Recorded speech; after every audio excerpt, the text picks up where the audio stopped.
The problem this evening is one which I hope that most of you will never be directly involved with. But during many years in which I have been a kind of last resort for troubled people, I've had much too frequent contact with this situation, and I think it's only fair that it should be reported and recorded and preserved for those who need it or have a mind to accept it. We all know that the human being is at great disadvantage in the presence of a mystery. We are able to handle the everyday occurrences with a certain amount of skill because we honestly believe that the adversaries that we face are known to us. We can measure our skill against theirs, and if need arises, we can run away and continue the struggle at some other time. But in a mystery, we are totally disoriented. The average person cannot function too much or too often in the presence of intangible factors. Even a little mystery arising in a family can prove to be most disorienting. Secrets are dangerous things because we have no way of fighting them. We have very little way of fighting gossips and poisoned pens and anonymous letters. They all involve certain elements of mystery. Things are intangible. We cannot face them and have it out. From the earliest time, man had more courage in the day than he had in the night. Even when he had his own private cave, this cave was a lot safer as far as he was concerned in the daylight than it was in darkness. After he built houses and put locks on his doors and barred his windows, he was still happier in the daytime than he was at night, because in night perhaps old boards would creak or something of that nature. Man became afraid again. In our modern scientific life, man is afraid once more because he is afraid of formulas which he cannot understand. He is afraid of tremendous energies which he cannot cope with. They are all mysteries to him. We are a little bit afraid of the minds of other people. We do not know what they are thinking about. We are afraid that they are perhaps planning some secret exploitation of our resources, whatever these things may be. Long ago, man passed through a terrible nightmare, a nightmare of secrets and of darkness and of magic, intensified by a great common belief in the power of evil. The demons lurked in darkness at old crossroads. The fear of spirit possession, the fear of excommunication, of bewitchment, and all these things weighed very heavily upon some of our ancestors. They really never knew how to cope with them. They died as much of terror as of the common ailments of the flesh. So when today we observe the long shadow of mystery reaching into our private lives, there is a certain anxiety. We are not able to cope with the problem effectively. And there are certain questions that I think we all must ask. It has been rather well established by ESP researchers that there are possibilities of a certain kind of clairvoyance The thought transference is very probably a reality and will sometime be standardized, or at least far better understood than it is now. We are more or less convinced that clairvoyance is within the reasonable probability of things, and many different extrasensory potentials are being experienced within ourselves. To a degree, these discoveries are important and useful and helpful, and perhaps they will support our basic idealism or our conviction that the universe is a far greater and more important place than we have ever learned that it was. But there's always this little lurking problem. So we can put it in a very simple words of one individual who spent quite a sum of money to have mental absent treatments. This individual was very anxious that a certain person that they knew should change their way of life. So they hired someone, a practitioner, to go to work on the issue, and after a reasonable length of time, the object of all this attention did make some changes in their way of life, including a will in favor of the individual who came to me. Well, this sounded like higher mentalism, doing a pretty good job. You would get testimonials very easily for such procedures. But suddenly the person who came to me broke out in a cold sweat. This was a little problem. If they could change another individual and get a will in their favor, was it possible that some other individual could change them? While we were out mentally dominating somebody else, could it be that somebody else was trying to mentally dominate us? Do these processes work both ways? If it is possible for us to send our thoughts to change the life of someone else, could someone else send their thought and change our lives? If we want to make someone else do something they do not want to do, can they return the favor in kind? It is one of these things in which it was a good rule, but it shouldn't work both ways. Each person feels that he has a right to change others, but he doesn't like the thought that somebody might be secretly trying to change him. The moment we get into this problem, our freedom of action, our freedom of thought, all these things evaporate. Where will it begin? Where will it end? If one person can influence us, so can 50 or 100 or 1,000. If one individual can cause another person to have a loss out of revenge or out of spite, can somebody else cause us to have a loss the same way? Like the old brouhaha. If we can pray our enemies to death, can our enemies pray us to death? It just doesn't look so well when we open this mysterious door between the commonplace and the unusual. We step immediately into a world, first of all, a region which we know nothing about. We have no background in our own experience to cope with these intangibles. All we have to work with is a tremendous tendency to fantasy in ourselves, an imagination that can get out of hand even with the commonplace, let alone the unusual, and a mind that has very little foundation in any form of essential courage or fact or reasonableness. With a nature, therefore, that is lacking in most of the requirements of prudence and common sense, it is very easy to get deeper and deeper into a world of wonders that can change gradually and inevitably into a world of terrors.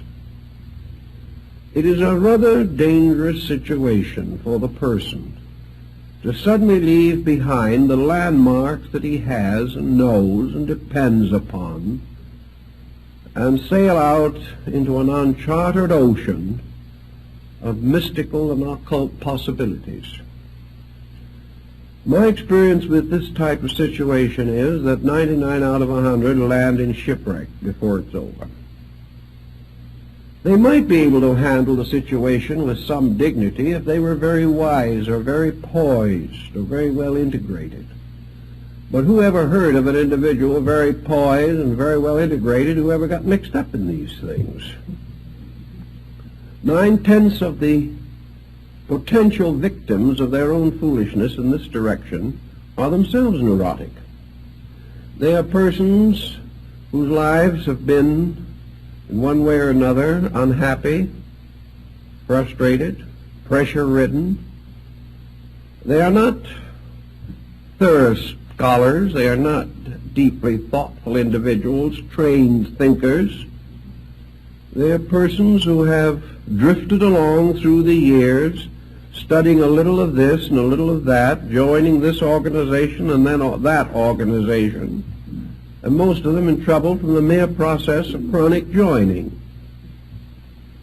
So many of these organizations threaten their members that if the member leaves for any reason, some dark and mysterious curse will fall upon them. This is enough to wreck a life immediately. The individual living in the 20th century still has the old primordial instinct to be afraid of curses and afraid of the evil thoughts of others. And the moment we give these evil thoughts a large place in our own thinking, we can begin to feel these thoughts moving in on us. Our lives can become haunted by the mere fears that arise from negative speculations about the unknown. These speculations didn't rise as the result of certain interest in metaphysical matters. The individual would probably immediately consider the possibility that he's mentally ill. But if this is part of some strange mystical procedure, he doesn't think of himself as ill at all. He thinks of himself as illuminated. He thinks of himself as having reached new dimensions of consciousness. But then these new dimensions of consciousness begin to go to work on him. And before it's over, we realize that he has simply used this strange unknown as a catalyst for his own neurosis. So we can't too strongly recommend that persons be extremely cautious in trying to explore areas where their knowledge is simply insufficient. Now, knowledge in itself is a very good thing. We should know about everything, even things we do not really agree with, or even things we do not want to believe. We should know about them. We should never assume for a moment that ignorance is an asset. There's a great deal of difference, however, between understanding the theories and practices of certain beliefs and the effort to dabble with them ourselves. There is no reason why we shouldn't understand the theories behind transcendentalism if it intrigues us. But there are many reasons why we shouldn't dabble with it. Especially this is true where we actually haven't even any very solid groundwork in theory. It's one thing perhaps to make some modest experimentation after 20 years of careful study, in which we really have done our own study, not simply taken somebody else's word for it, read a few ancient books or modern reprints, but to approach these things haphazardly, in a strange, childlike faith that somehow we are going to be protected from our own foolishness. This simply does not pay off, except in terms of tragedy. Now, one thing that's not too important at this stage of our thinking is whether all this weird and wonderful world is a reality or simply a psychological condition within ourselves. whether all this magic is a psychic phenomena or a psychological phenomena is not perhaps so important at this point. Regardless of which it is, it has the same effect on us. And when we add to this a certain amount of coincidence, a certain amount of inevitable fortuity, we can build up a pretty strong case for things that can be very difficult if we're not careful. For example, we know that the average person who doesn't feel well will, likely enough, feel better tomorrow. A very large percentage of symptoms, as every doctor knows, are not very valid.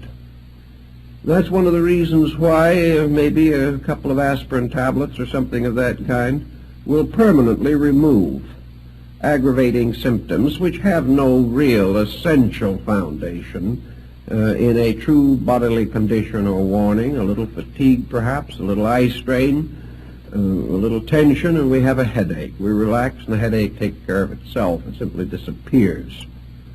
Now, in the same way, for hundreds of years, medicine made use of the bread pill and other simple formulas, the purpose of which was simply to cause the patient to believe that he had been given important medications, and the patient, completely relieved of his anxiety, got well.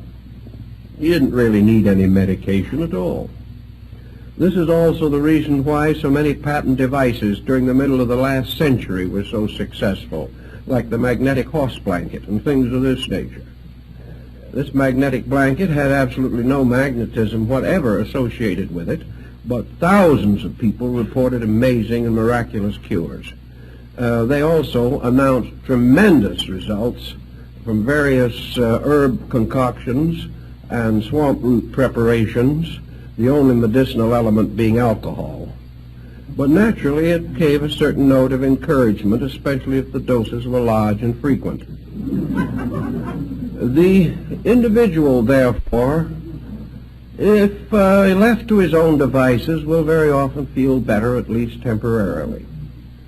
But if an individual who has nothing wrong with him except perhaps a little anxiety mechanism feels that he is being treated for this, that some other person is sending him powerful vibrations, he gets feeling better very quickly, just like he used to get feeling better on Peruna. There was a certain parallel here. And we come finally to really believe that people are doing a lot of these things for us or to us when we're really doing them to or for ourselves. But coincidence also comes in, plays quite a part in some of these things. I've seen it. And in a little while, we come to the conclusion that thoughts are very vital things, that we only have to send a few thoughts around and the whole face of common sense is altered. This goes on for a time. What ends is finally the individual becomes seriously ill with something, and perhaps by neglecting it, in the hope of some other form of magical cure, reaches a point where he cannot be saved at all. These things have their mysterious negative factors that we have to watch for constantly. Because faith is a wonderful thing, but when it's put in the wrong place and the wrong things are believed in, it can be very costly in terms of health and happiness in life. One of the simplest examples of what might be termed magic that man has used from the very earliest time is prayer. Now, prayer can be a very wonderful thing for the human being. It has a tremendous potential for good. And yet so few of us can use prayer unselfishly. It is so hard for us to really be sincere, even in this. If we really believe that prayer is a power, then this power becomes the basis of a temptation of some nature. Power promises us things. And it's very hard to believe in power without trying to use it to our own advantage or to the disadvantage of someone else.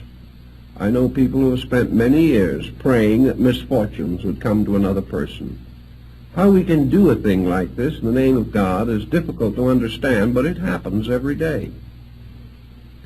We also have a great number of prayers in which the individual is asking God to take care of things he should be taking care of himself, not waiting for the infinite to step in and correct a commonplace situation that we should all be able to handle.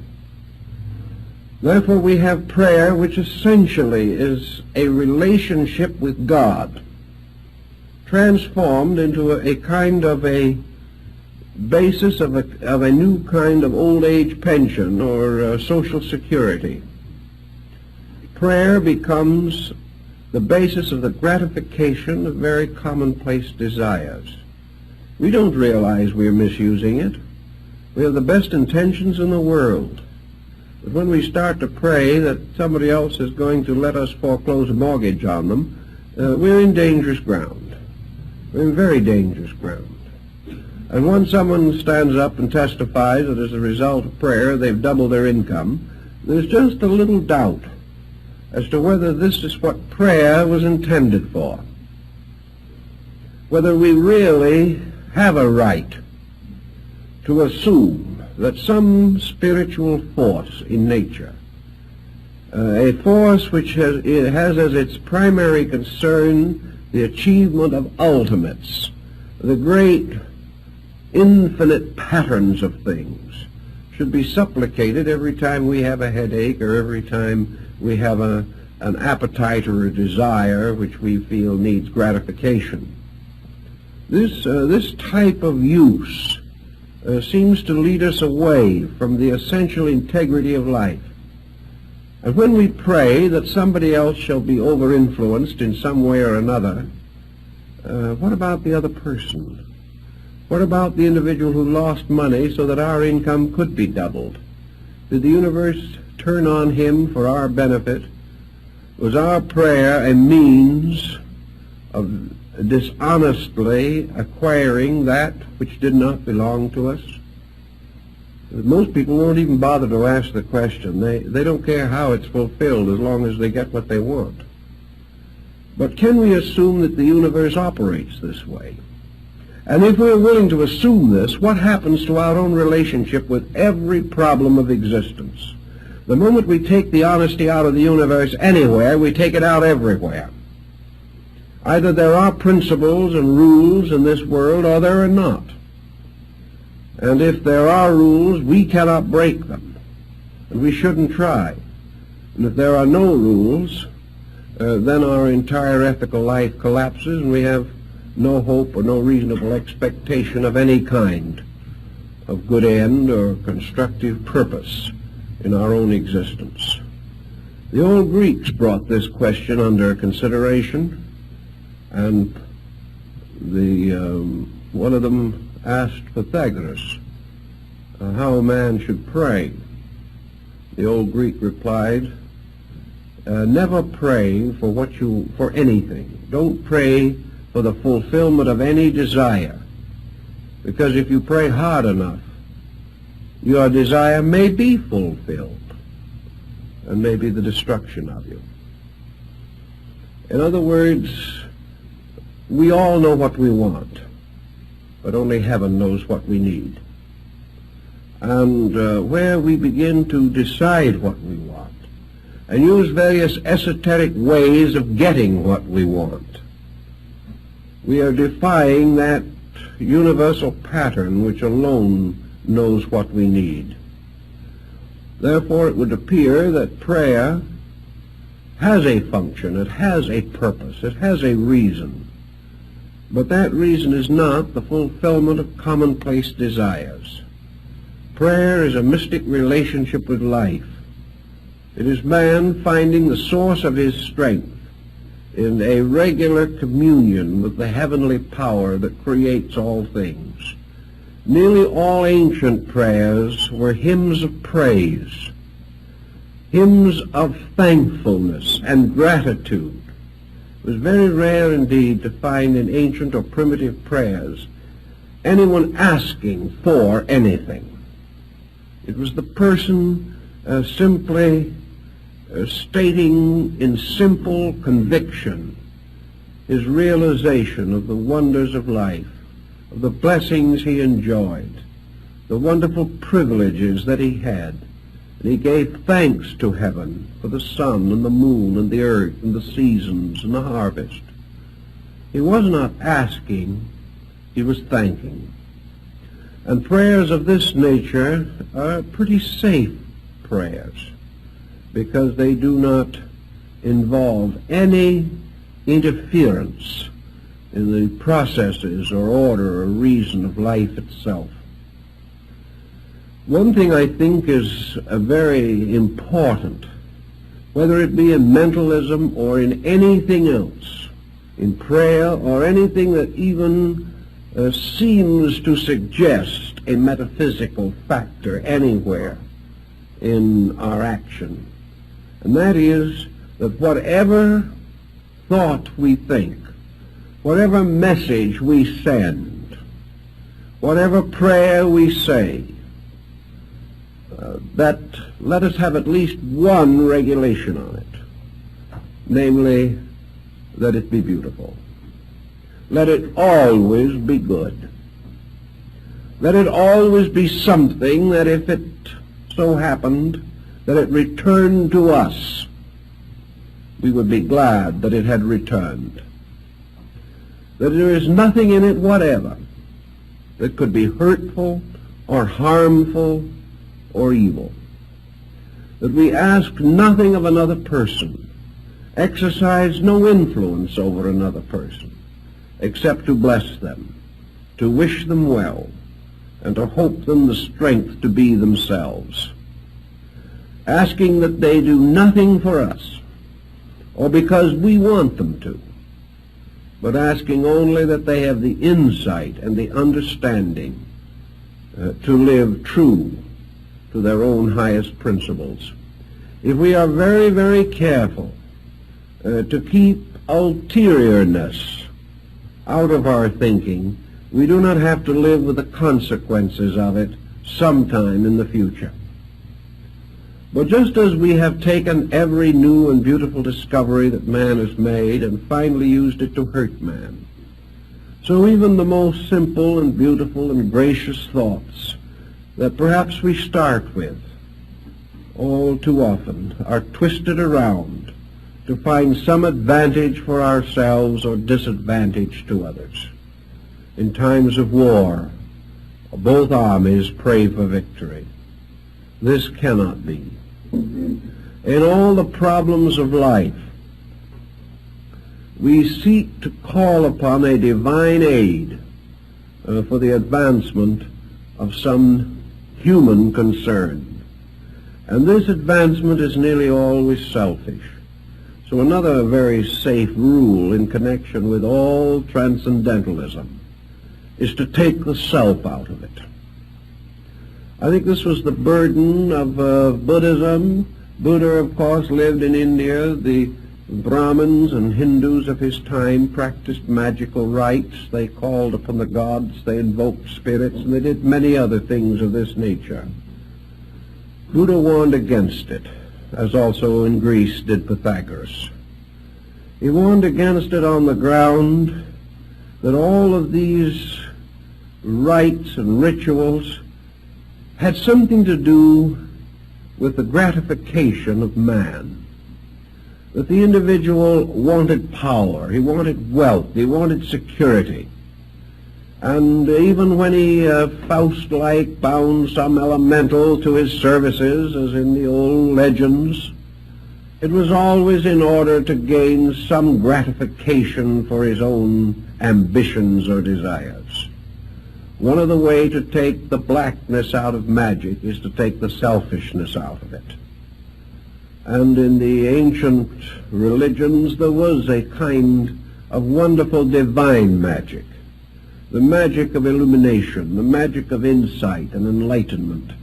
This mysterious and wonderful magic by which man seemed able at times to come into the presence of his God, to stand in the transcendency of the divine principle, to enjoy or to participate in a wonderful experience we sometimes called cosmic consciousness.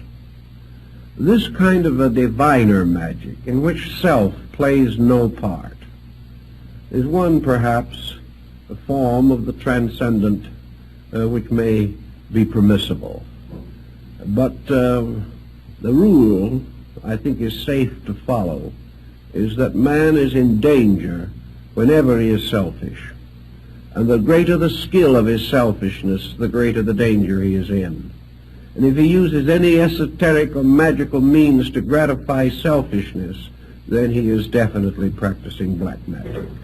And black magic is a magic that perhaps is not so black in itself as that it opens the individual to the blackness of fear, opens him finally to a strange abyss in which he is captured in the very conspiracies which he would turn against others.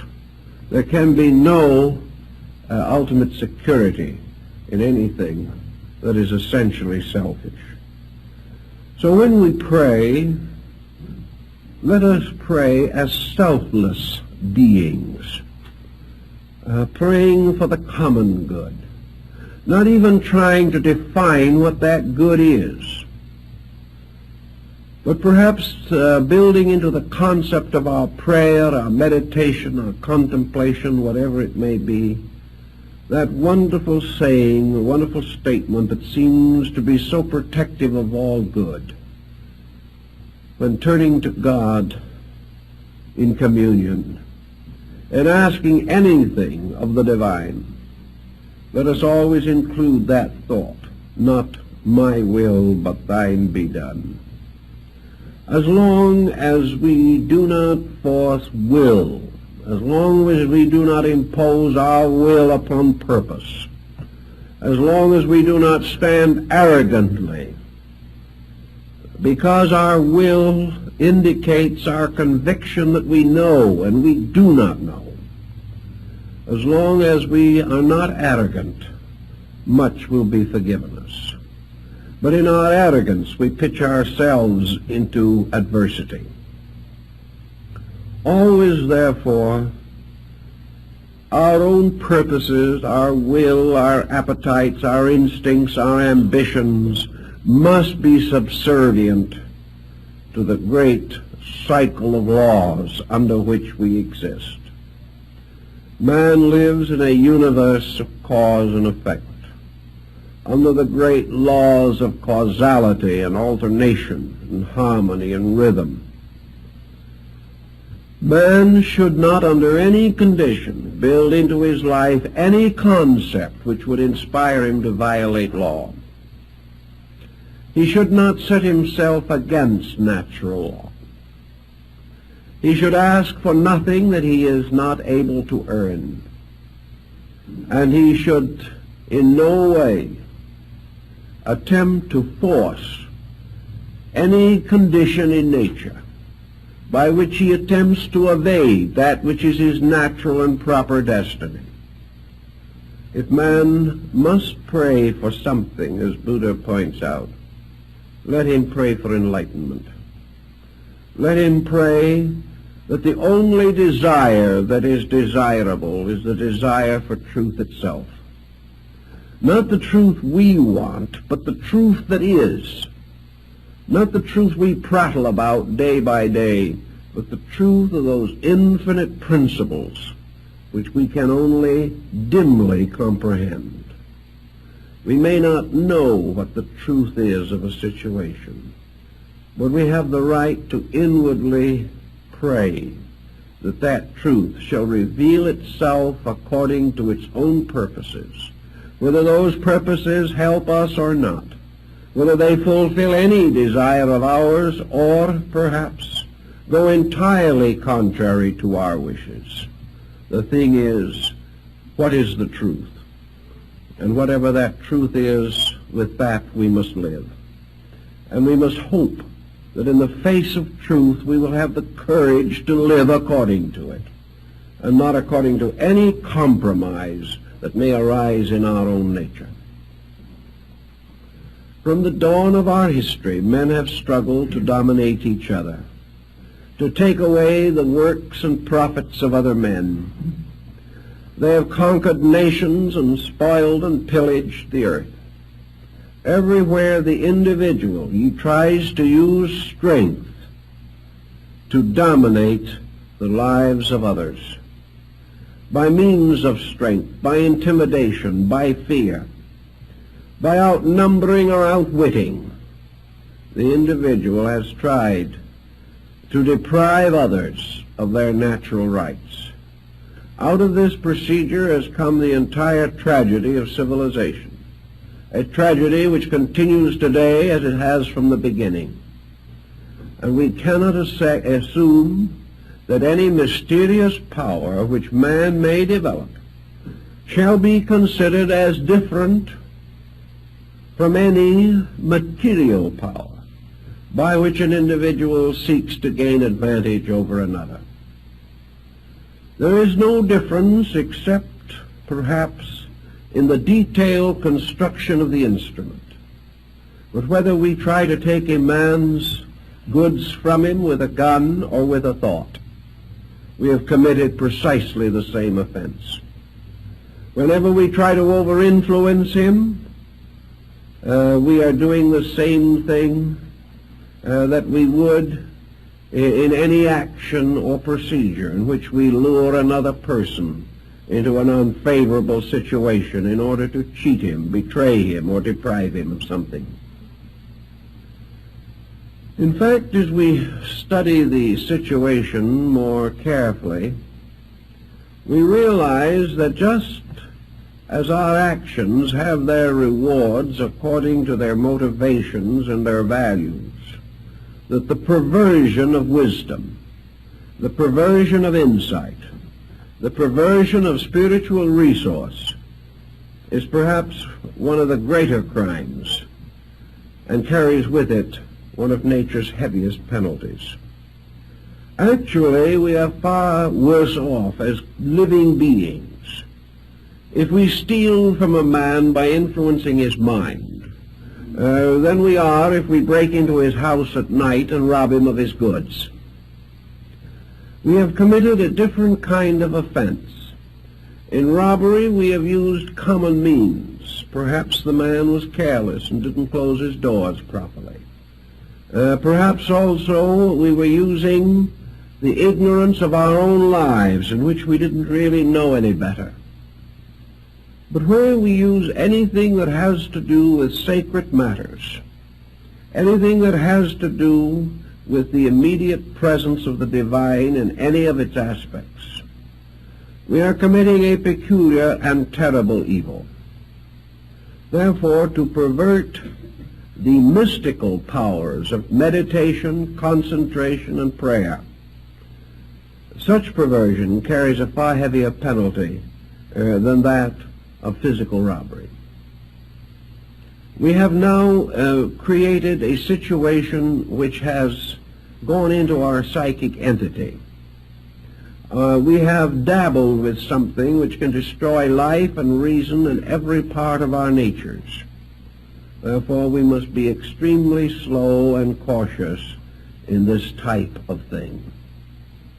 Now, we don't want to spend our entire time pointing out all of these mistakes that people can make, because there are other phases of this situation, and we have to stop to consider the individuals who get into trouble who are absolutely sincere. Many cases that come along relating to psychic problems have not really their origin in any instinct to malpractice. They have many times their origin in the individual's desperate desire to grow. He assumes that growth means for him solution of something. He does have the one weak spot, the heel of Achilles, which has made it possible for him to get into trouble. In his desire to grow, he is usually looking for some kind of a shortcut. He is looking for some kind of a mysterious key that will open for him an understanding or insight otherwise not available. So he is really seeking just a little bit selfishly, and just a teeny-weeny bit dishonestly, but he doesn't know it himself. He assumes in this case that the end justifies the means. He assumes that illumination is the end to which man is intended, and that anything that contributes toward this is good, regardless of the detailed considerations involved. So we have the individual, and it doesn't make any difference where he is or what school he belongs to. Every religious, mystical, and philosophical sect has had exactly the same difficulty from the beginning of time. Where it is the person who really believes that the esoteric truths of life are some kind of a secret, and that it is possible to find the key, buy it, steal it, beg it, borrow it, do some way to get it, and that by means of this key we can suddenly, to borrow a phrase from alchemy, unlock the shut door of the palace of the king. That there is some way, a way in which spirituality can be wonderfully augmented within the individual by some methodology. And of course, years ago, we had a deluge of methodologies. Today, they are not so frequent, but there are some pretty intensive ones still left. And people are sometimes wrong in their judgment of these groups. They misunderstand teaching that is intended well, or perhaps the teaching itself is not well stated or well integrated and does not protect the student adequately. So we have a great many people who are in trouble simply because they are trying to be better than they know how to be, and that can get you into complications. This is one of the points that I have emphasized for very, very many years, that the average person cannot handle the development or release of so-called metaphysical values or factors or forces within his own nature. He does not know when a development is legitimate and when it is not. And he does not know where some type of mystical experience begins and some type of wishful thinking leaves off. He just does not know. He cannot really tell the difference between a vision and a dream. He has no way of knowing the difference. For that matter, he doesn't know the difference between a dream and a nightmare. There are many strange and difficult situations that the person cannot cope with. The moment his mind is separated from the commonplace, the landmarks about which he is reasonably certain, he wanders into a mist and mystery which he cannot evaluate. He really doesn't know what he's doing. Now, there should not be this kind of situation. People should not be encouraged or permitted to get into these difficulties. But we can't do very much about it now because the trouble started a long time ago. Back in the gradual collapse of classical culture, the various esoteric arts and sciences of the temples were profaned. These secrets were brought out. Initiates broke their obligations, or some even under torture confessed or described things which they should not have discussed. In any event, little by little, what used to be a very carefully guarded way of life became available through the dishonesty or the treachery of members or novices in these subjects, and the old mystery sciences came into the common possession of mankind. Of course, some good was accomplished. It wasn't all bad. For from the temple we got mathematics and astronomy and chemistry and music, geography and history. Practically every science we know was originally part of this secret wisdom. Those sciences which we could turn and apply to the common advancements of mankind have helped, but because they were advanced without the obligations of the ancient temple, most of the secular branches of knowledge have become utterly corrupted, and all knowledge is now used selfishly, whereas in the older times the obligations were such that the possessors of knowledge were bound to right use. This no longer exists as a general policy, unless the person by his own high morality makes a voluntary obligation.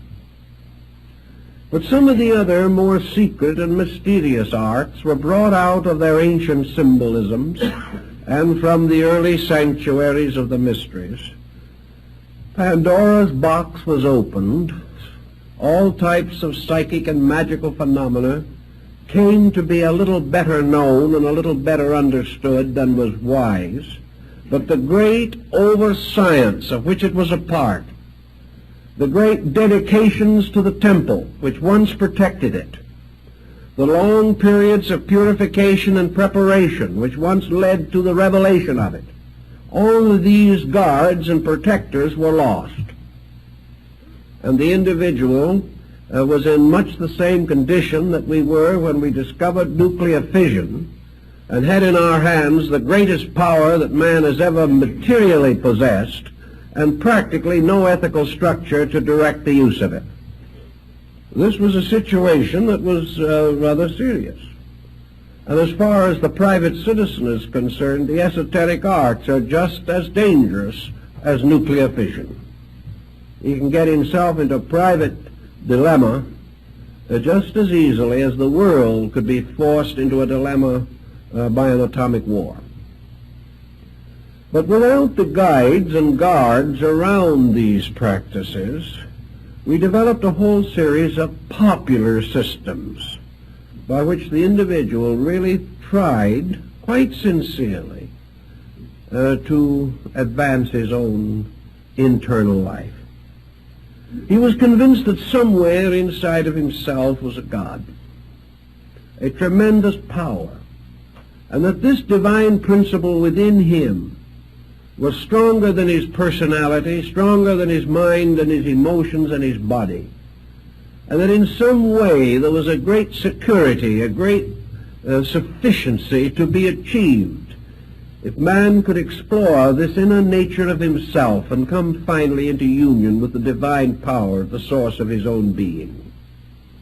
Thus systems and schools were set up for the exploration of these secret processes.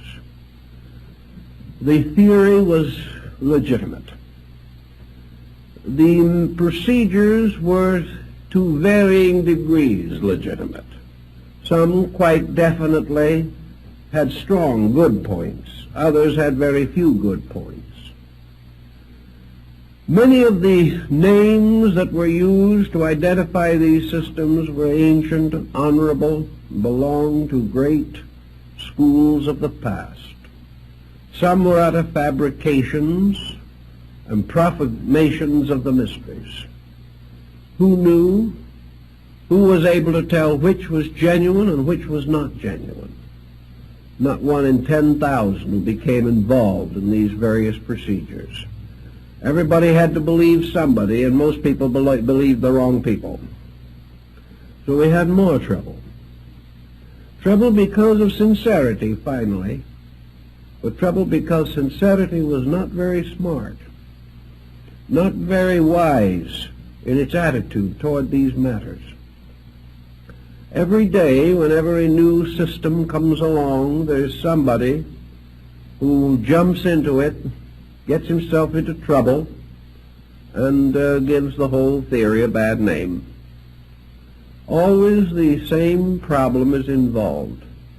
Every great system of enlightenment the world has ever known has accepted the essential inevitability of universal law.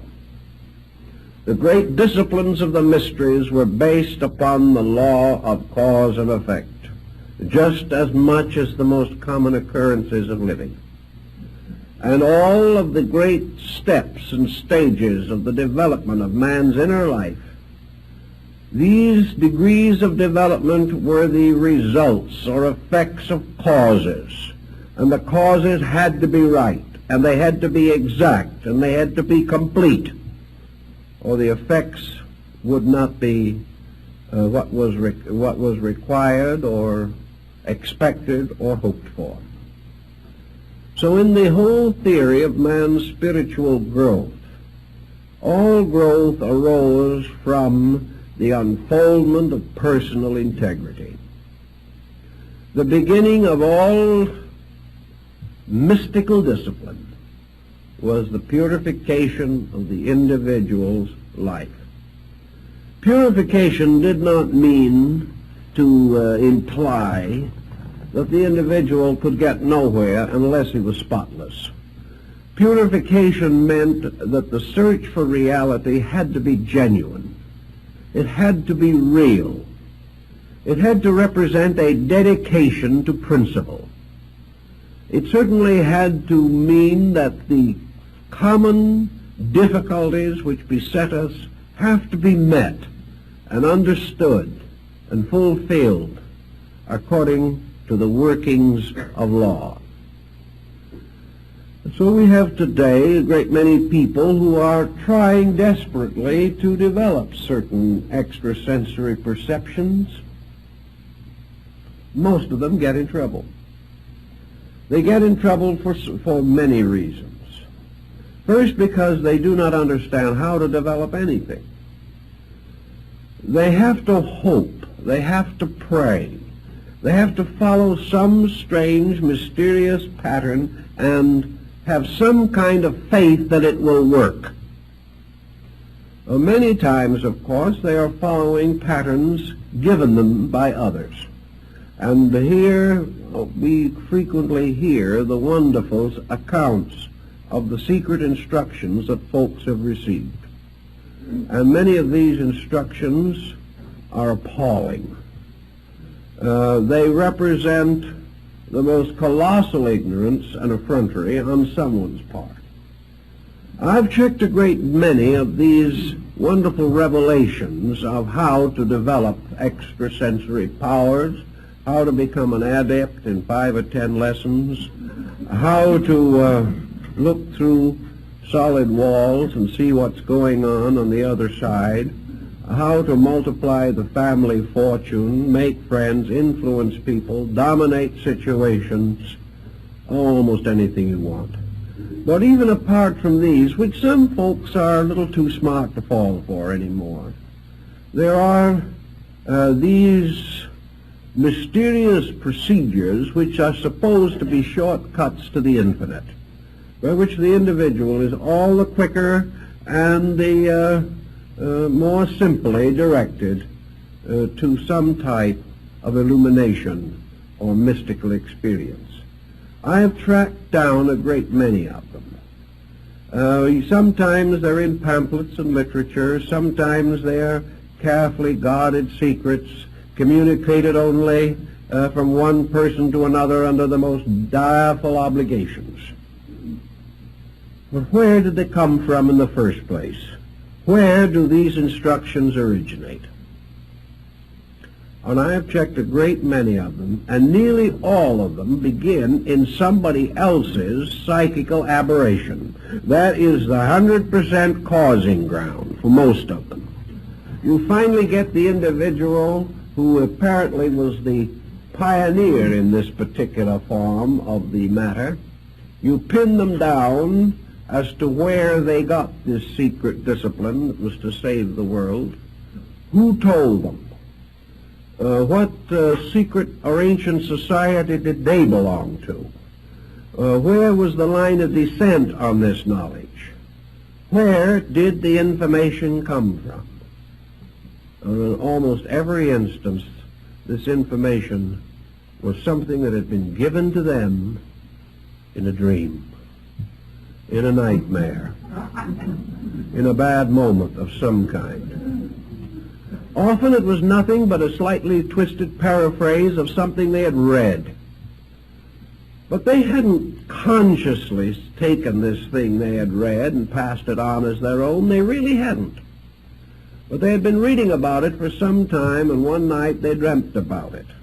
And it got a few extra flourishes in the processes of the dream, and the next morning a new religion was born. And this is how it started.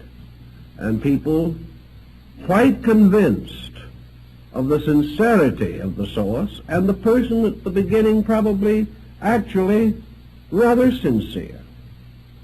Everybody in trouble within 6 months. Because the situation was not bona fide, there was nothing. The only way in which the individual could get anywhere with the instructions he was receiving was to develop so powerful an imagination that he had hallucinations of progress relating to himself. He could imagine himself to be illuminated. In fact, if he was real good at it, he could have a dream somewhere also, in which the cosmos opened up and he found himself seated in the midst of the infinite. But the whole thing ended up in a dream. It ended up in a strange, negative, psychic situation. Well, you can say if it made the person happy and didn't do anybody else any harm, and everyone seemed to be getting along a little better than they had before, why upset the apple cart?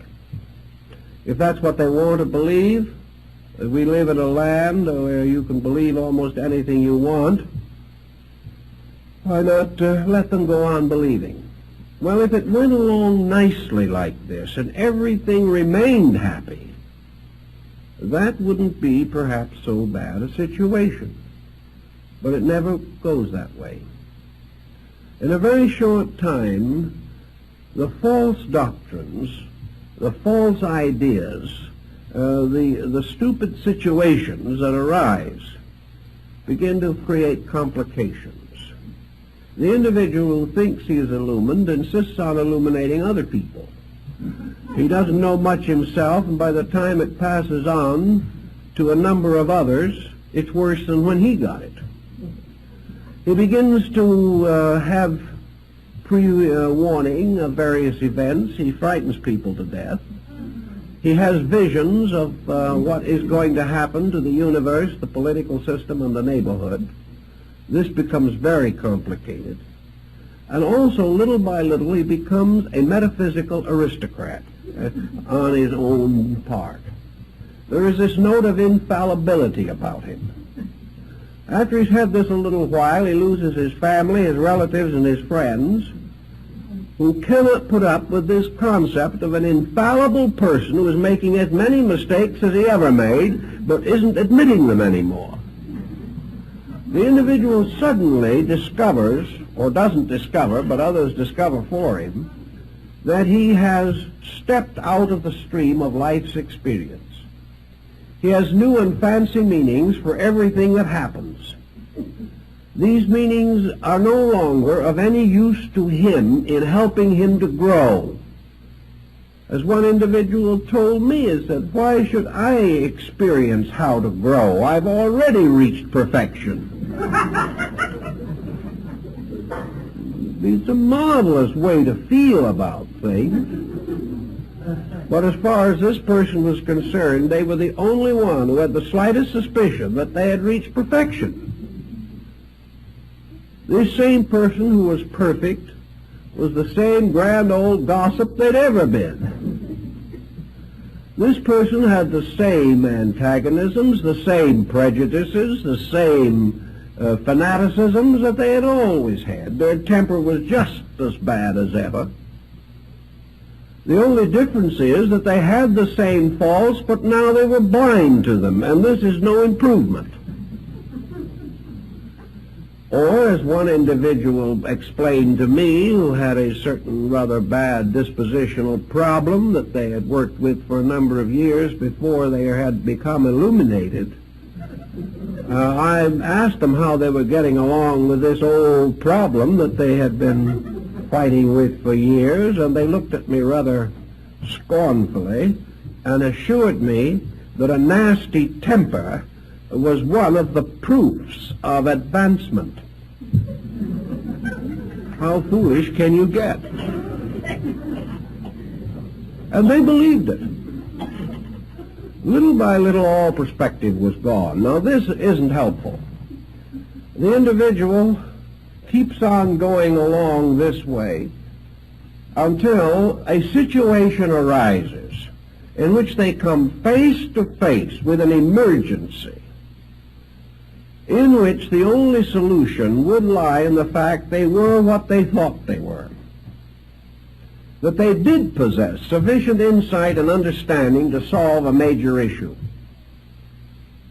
When this emergency arises, the issue is not solved because they haven't what it takes to solve it. Sometimes there is a very bitter disillusionment. It's a horrible thing to suddenly wake up and realize you've been studying for 20 years something that isn't so. Very discouraging. Also, that in the moment when all these things were supposed to produce their miracles, nothing happened. There are these bitter and painful experiences.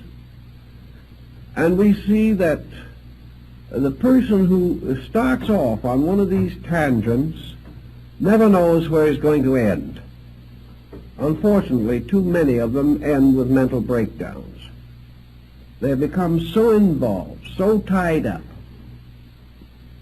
they can't possibly solve the situation. Another painful interlude that most of these persons come in contact with is the fact that they are so right and nobody else sees it. This is very unfortunate. They know that they are creatures of destiny, but the world won't accept them.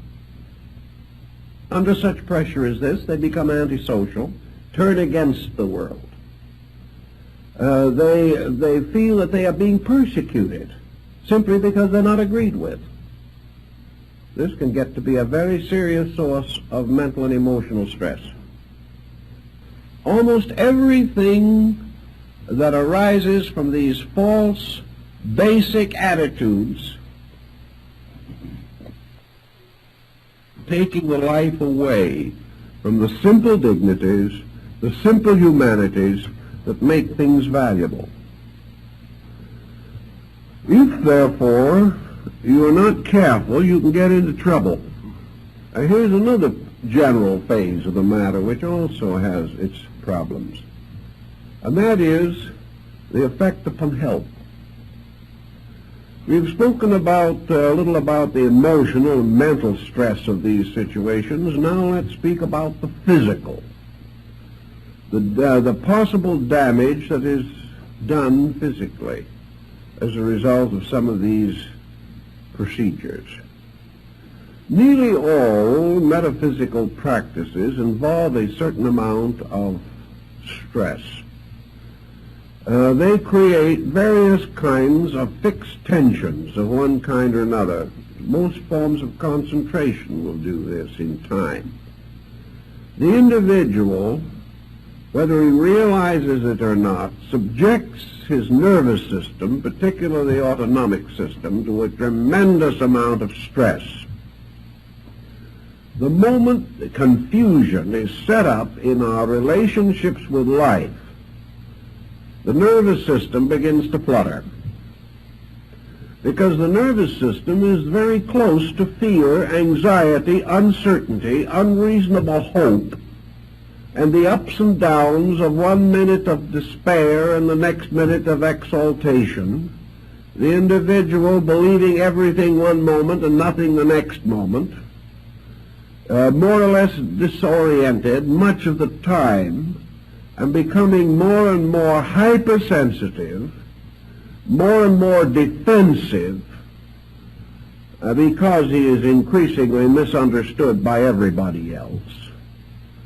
little by little his life becomes miserable, unhappy, unadjusted, tension-ridden, and stress-torn.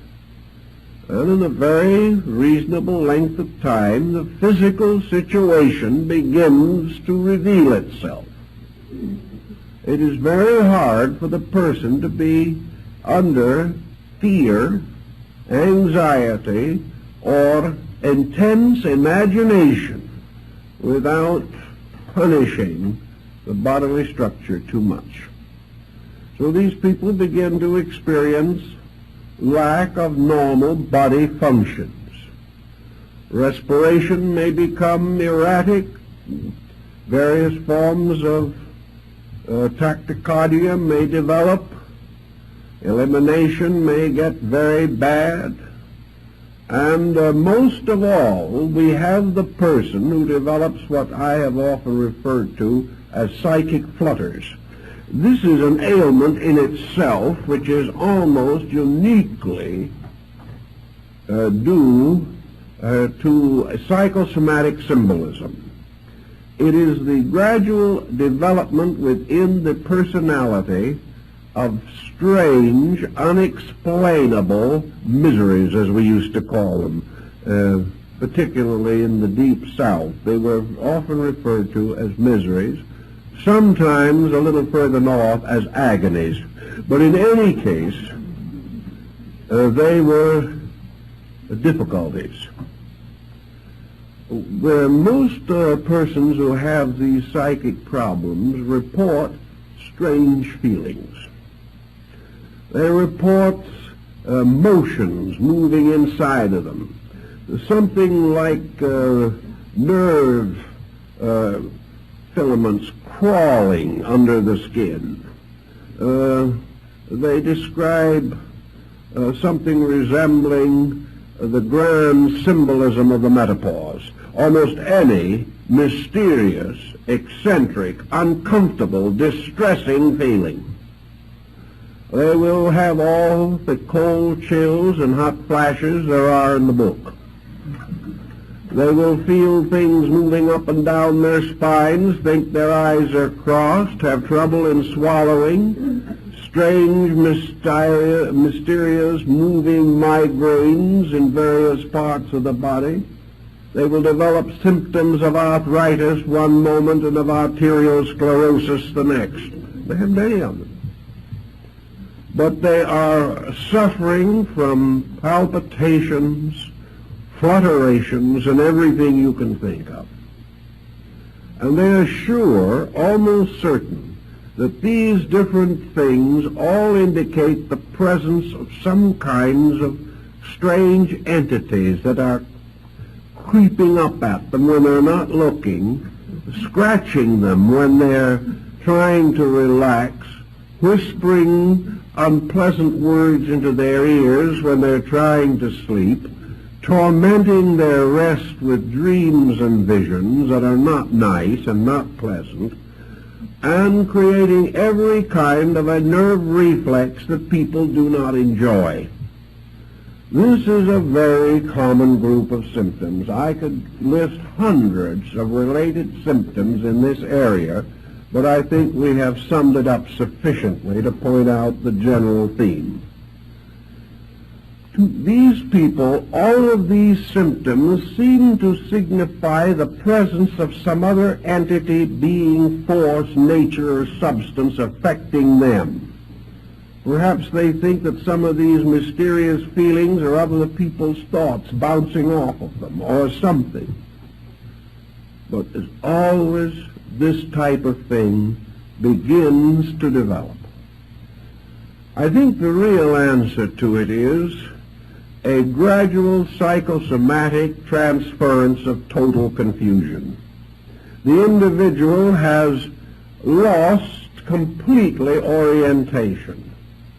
And perhaps we can imagine that the nervous system, under such complete psychic breakdown, simply loses its own rhythms and its own orderly processes, and begins to take on some similitude of the prevailing lack of organization and integration. In any event, we find that a large amount of psychic phenomena ends up with this. Sometimes it gets so bad that there seems to be very little you can do for it. The one thing that might help you can't do in the majority of instances, and that is get the individual to change his own mental habits. By this time, he is so convinced that he has no power over the situation that all he wants is a sorcerer to get rid of demons for him. He doesn't have any realization that these symptoms indicate the breakdown of his own natural integration. He is not mentally ill. He is physically disturbed, symbolically. All the mysterious doubts and wonders and hopes and anxieties that developed psychically are now playing themselves out nervously in the functions of the body. And this is an unpleasant thing to have happen. And the moment anybody feels any of these symptoms, stop worrying about what other people are doing to you and start organizing your own resources as quickly as you can. By organizing your own resources, I mean simply get your mind on practical, workable levels of action, train your thinking, control your emotions, find natural and reasonable outlets, and get your mind off of being spiritual. Because if you don't, you're going to have more trouble. Obviously, an individual in this condition is not spiritual. Therefore, whatever method has been used to get into trouble is not the method they should be following if they wish to become wise.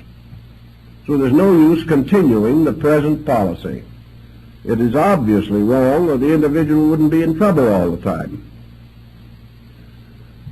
This, again, is a problem that affects good people.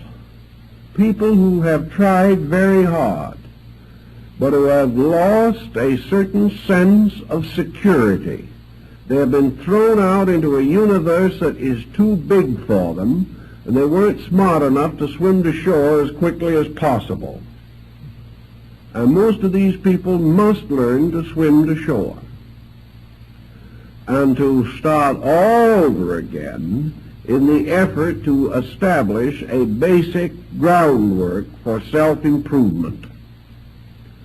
We often find that other factors do contribute to this situation.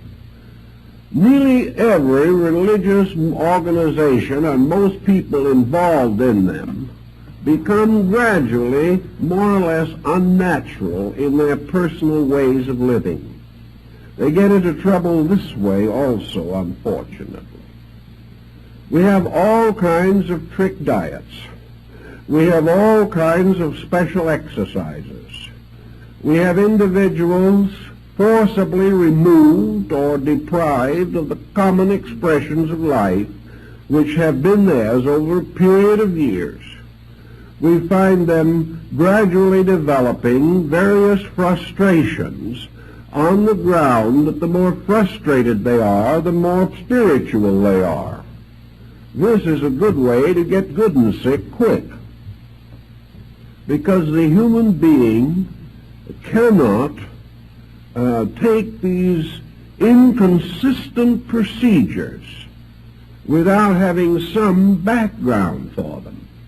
Now, it is true that every so often you will find a hermit or an old saint in legend, lore, or actual history, perhaps, who has gone away into the desert, into the mountains, or into the forest, and there built his hermitage, and has lived peacefully and quietly apart from the concerns of man, and has practiced his Tao or his Zen or his Yoga for half a lifetime in perfect peace and tranquility. Nothing unfortunate ever happened to him so far as we know, but sometimes we're not quite sure how far we know. But at the same time, the rumors are that he's done well. Now, this is all right. It's quite understandable. There are people like this in every human society. There are individuals who are born for the cloisters and are never happy till they go there. There are people who have always wanted to live strange lives of unselfish dedication to other people. They're really most content in some field of religious service. They have no strong attachments to worldliness. They find material living uncomfortable and unpleasant. They do not want to run away into doing nothing, so they would rather live in a dedicated service to some cause. And many of these people are very useful, and they do wonderful jobs. But they are generally useful and do well under the strong supervision of a system. And they become teachers of the young, or nurses of the sick, or guardians of the aged, or something of this nature.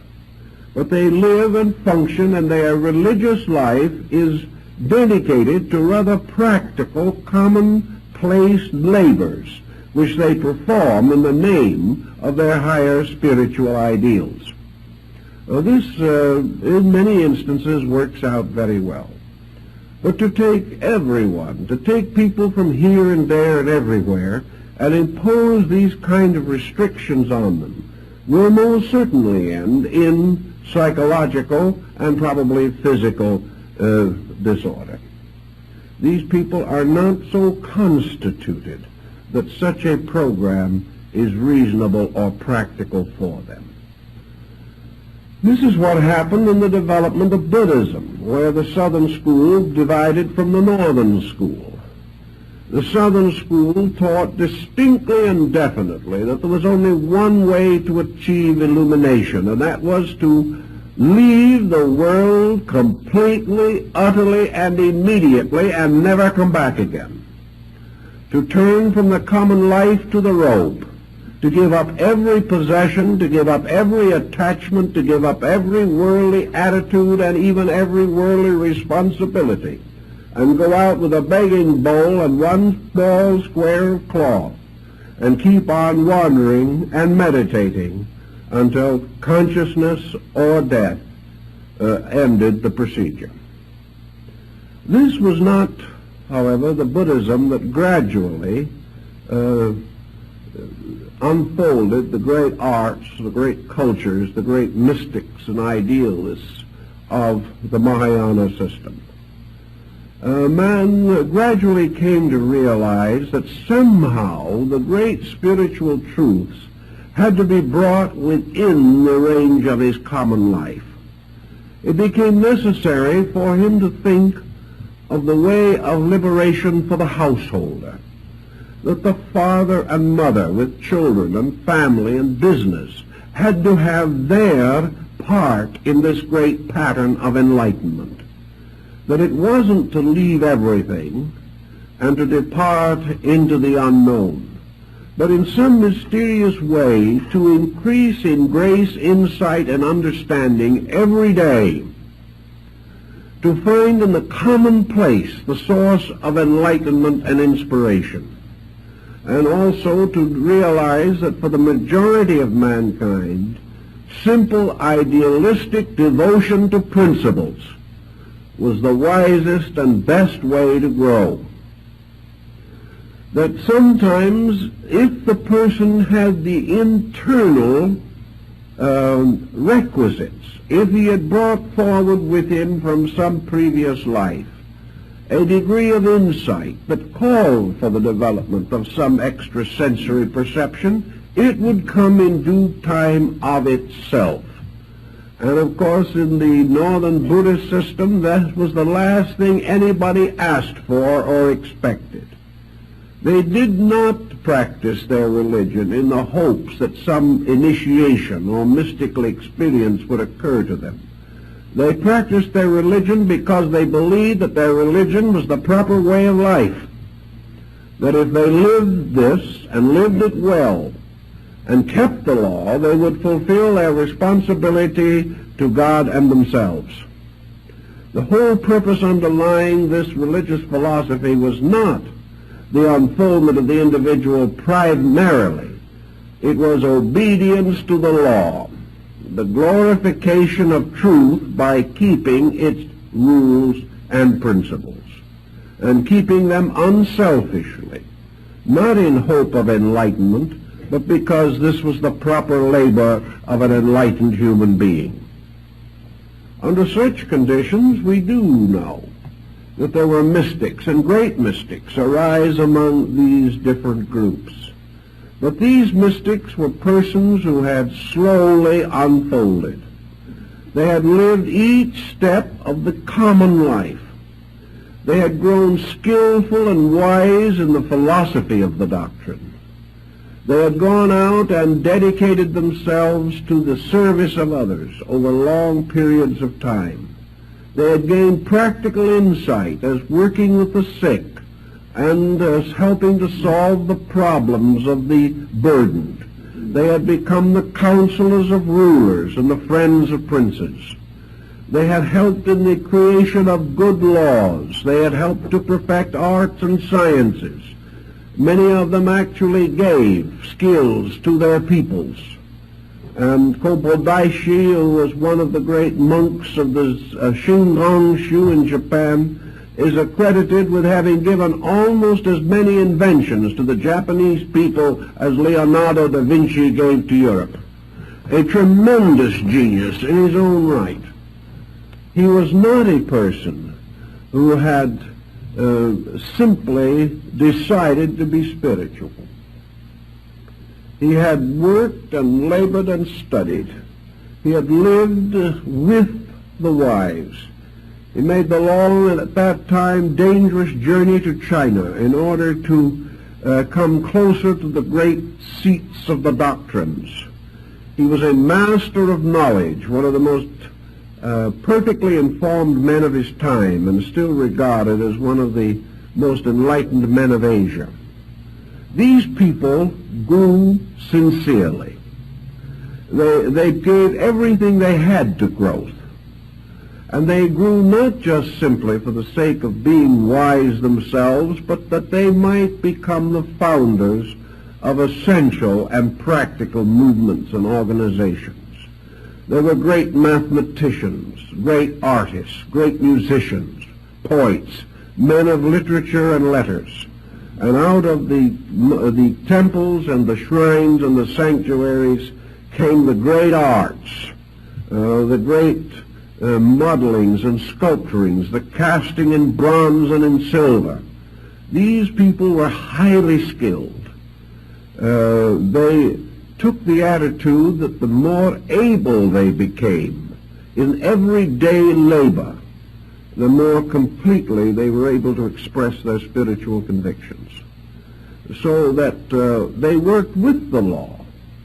They became better, realizing that the reward of being better is to know more.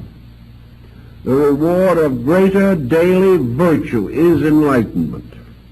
That there are really no tricks in this thing at all. By the time they reached the point, as in Zenshu or in the Shingon-shu or Tendai-shu, where certain esoteric disciplines were recommended or given to them by their teachers, these disciples were so well grounded in every principle of ethics, in their knowledge of the universal structure and the operations of all the laws of nature, that it would be virtually impossible for them to make a mistake. They had all the groundwork in, all the principles thoroughly established. Usually in Zen, not much of an esoteric nature was divulged under 20 years of discipleship. And that discipleship was more rigorous than anything that we can imagine. It was constant self-analysis, the breaking down of every illusion and delusion in consciousness. And by the time the disciple was ready to go on, he had truly cleaned his own inner life. It was well disciplined and well ordered. People that have this degree of insight can probably be trusted, and you seldom if ever hear of anyone in this type of level of activity who ever perverted what he knew or contributed to the corruption of anyone else. These people knew, and they were able to use their knowledge wisely. What we are worried about constantly and stricken about so often is the dabbler, the one who really tries, but simply doesn't even have a comprehension of what he's trying. To him, a few lessons and a couple of books, and he's well on his way to nirvana. It just doesn't operate that way. This does not mean, however, that the individual cannot grow. He can grow continuously. But he has to grow with a dedication, not an enthusiasm alone. He has to grow along the line which is the most difficult of all forms, and that is self-discipline and self-control. I know more people who have tried to be spiritual without taking hold of their own lives. They can do almost anything you can imagine except what they should be doing, and that is controlling and directing their own conduct. These people are perfectly willing to devote a great deal of time to wandering about the cosmos, but they cannot be patient as people. They do not know how. They cannot really be thoughtful. I know many of them that cannot even be commonly courteous. There is no attention to personal character. This is something to be left behind, to be hurdled, to be considered fit only for persons of less spiritual insight. There is no spiritual insight apart from character. There is no safe mystical experience apart from character. There is no possibility of man exploring the inner universe of value safely unless his own integrity is completely established. Any other course of procedure is bound to lead ultimately to difficulty. And because no one but the individual himself knows the degree of his insight, each person has to come to some way of judging these things.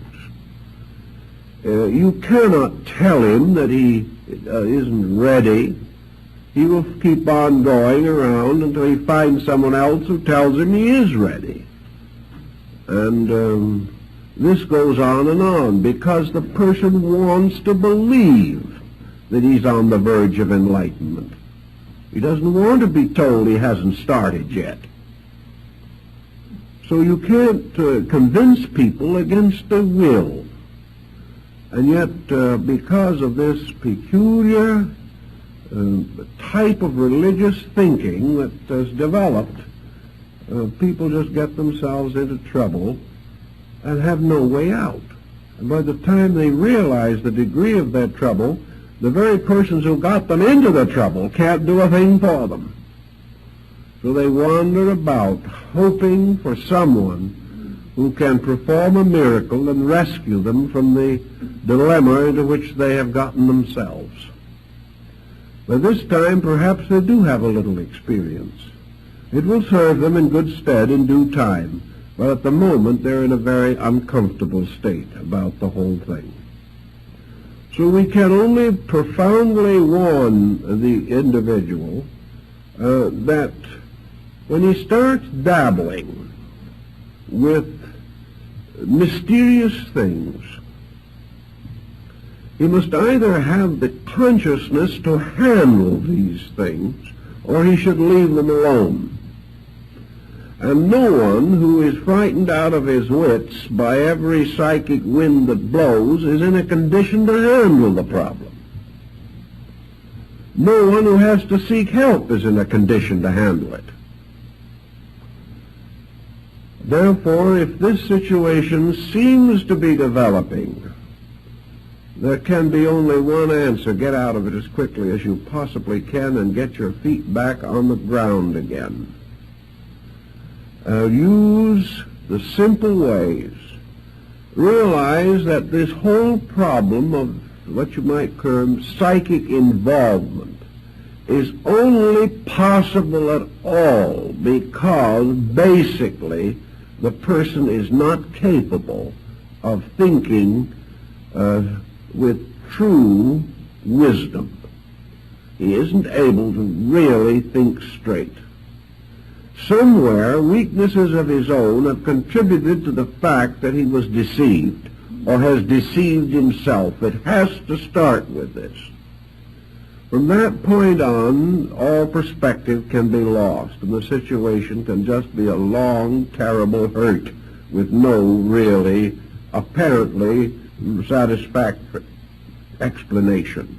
But in the beginning, the person had to be foolish.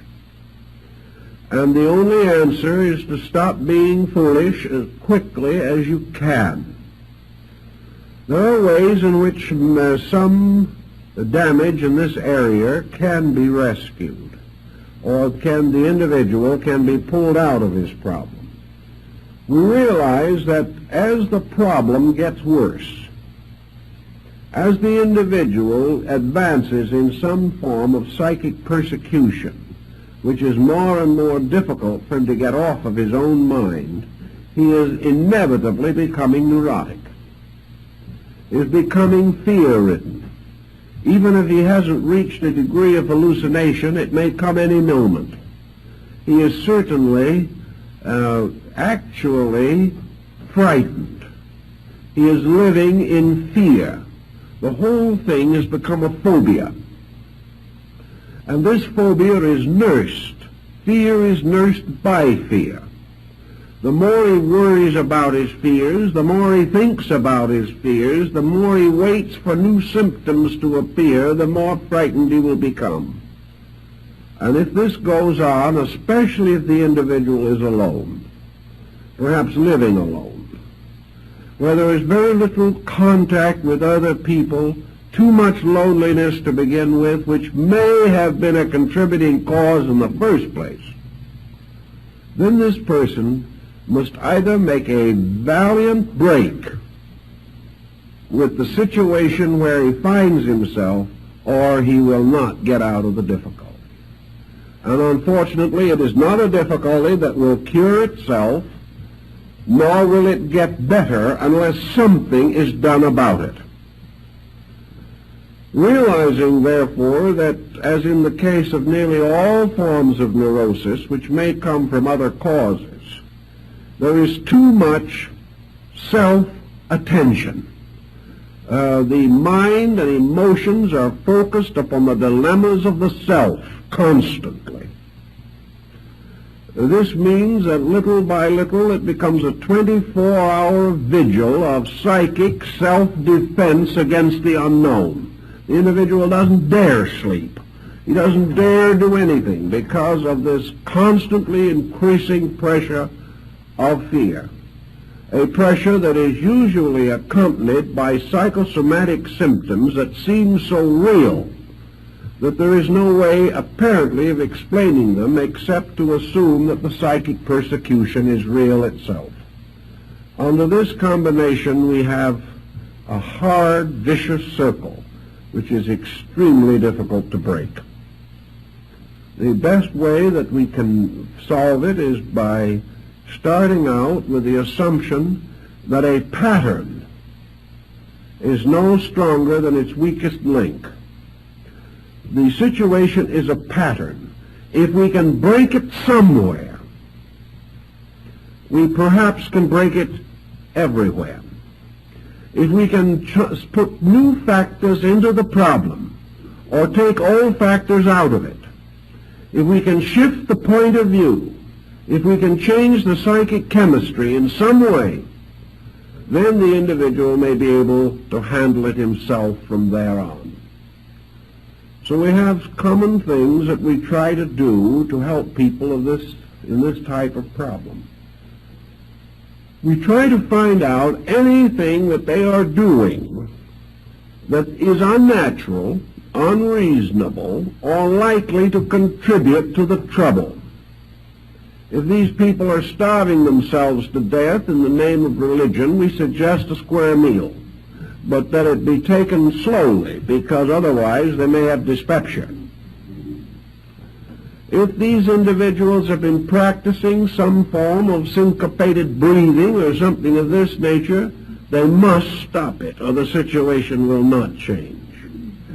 If these people have left the world because it is so materialistic and so unspiritual that it is constantly hurting their very, very subtle etheric bodies, we suggest strongly they go back in the world and reestablish contact.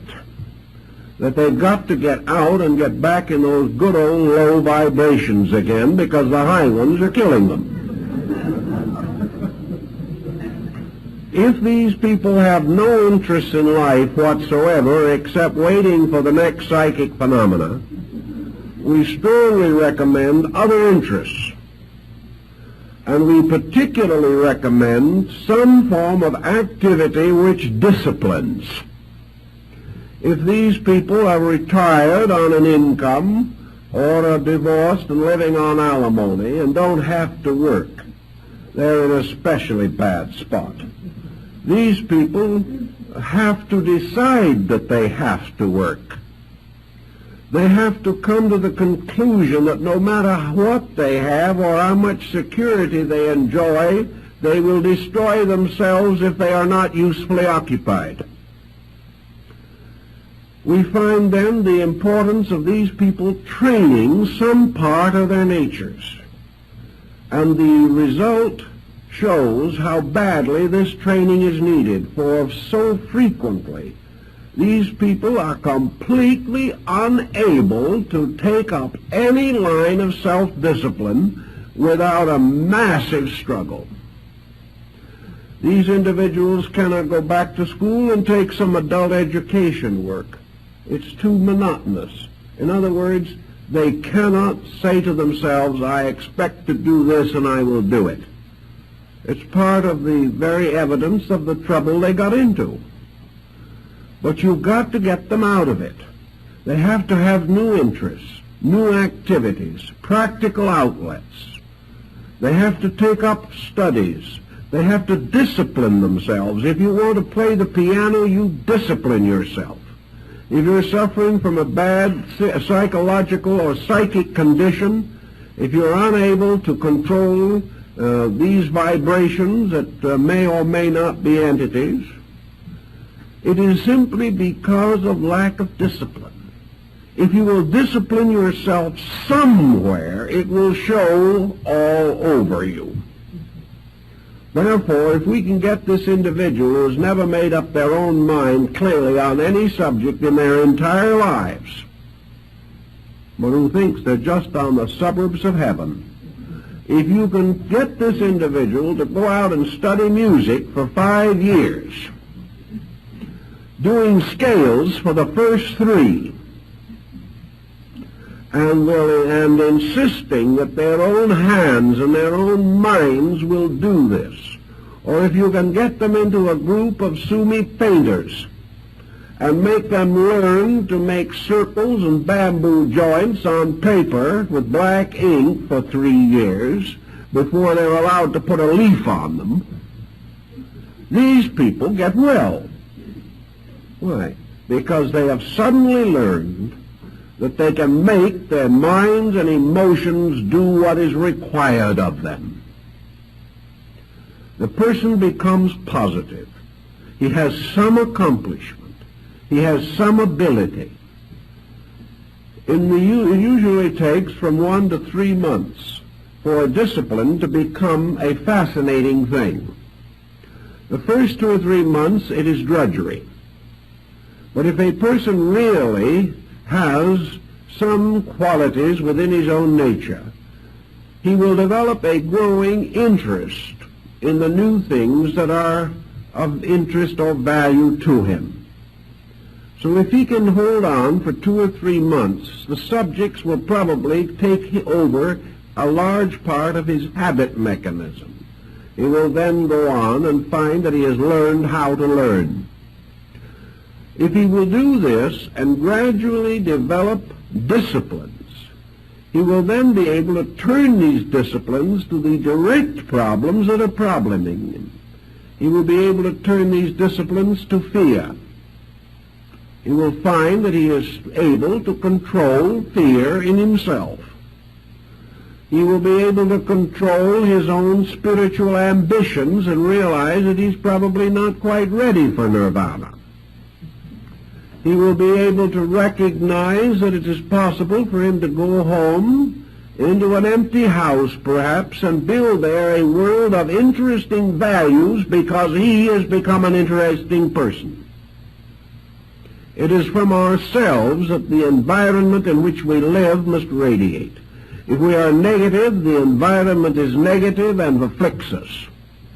If we are dynamic in ourselves, the environment in which we find our daily living becomes itself a dynamic source of inspiration.